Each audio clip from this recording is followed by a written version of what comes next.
Hi, Jess. Hi, Stephanie. Good to see you. Good to see you too. Stephanie Cook here and Jessica Hart with Couples Counseling ATL, your experts in couples counseling. And today, Jess, I would love to ask you, with wedding season coming up this summer, I know you love working with premarital engaged Uh-huh. couples. What sort of typical problems are you seeing, and how are you helping couples manage those problems? Oh, I love talking about this topic. And one thing I've noticed, especially working with premarital or with couples specifically, is the topic of in-laws. Yes. And so one thing I've noticed that can cause a lot of tension or resentment is when one partner takes their original family or like mom or dad, their side, and not taking their significant other or their partner's side. And there's so much tension that happens. And so I'll That's give my an mom, example. Jess. That's my mom. Sorry, you can still honor your mom, you can still honor and respect like that side of family. But at the end of the day, you're gonna have to kind of prioritize or be intentional towards your partner. Making that little shift is so important, and just reducing that resentment. And trust me, it happened here. So. I know you're like, I won't go into my own details, but,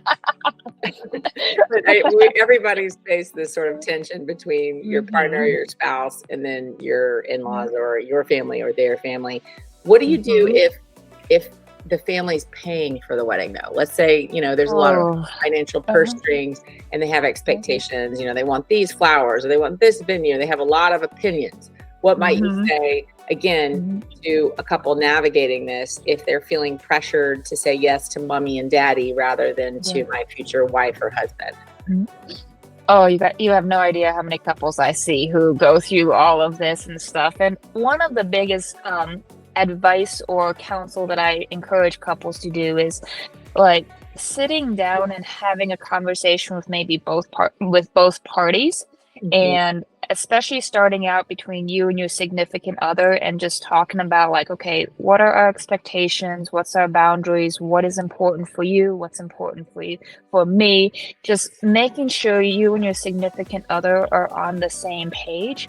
And then both of you can be like, okay, what are you, when talking with the family or the in-laws, and be like, hey, this is what we value, this is what's important for us. Like really kind of setting those boundaries. You can still honor the in-laws, you can still honor the family side, but just really making sure that you and your significant other are working as a team and just really communicating and having each other's backs is really going to help long term, and going from there.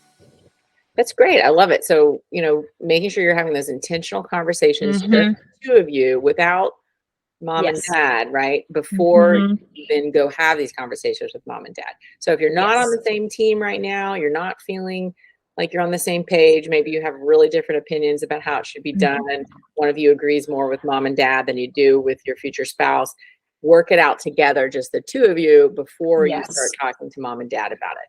Otherwise, Jess, I'm sure you've seen kind of what happens afterwards or later on down the road if your spouse feels like you're constantly taking mom and dad's side and you're not really siding with them, right? It can set some seeds of resentment.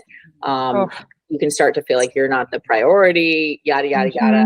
We're often cleaning up the mess later when that mistake was made early on, right? Very, very much so, yes. So great advice, Jess. If you're currently planning a wedding, sit down with your future spouse, make sure that you're on the same page, and that you're also agreeing about boundaries with the in-laws before you start having those conversations with the in-laws. And if you've already made some mistakes there, it's okay. You can start to learn how to do this. And if you need some support, Jess is really great with working with engaged and premarital couples and would love to help you to navigate your future life together, or some of these bumps on the road that you're having a hard time, just the two of you working through. And you can visit us at counselingatl.com. You can also email us at info@counselingatl.com. And you can schedule a free consultation with Jess easily by just visiting the website or giving us a call.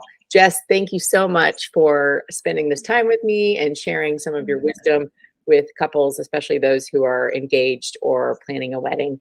And I hope you, and I hope everyone else watching has a great day. Thank you, Stephanie. Thanks. Bye. Bye.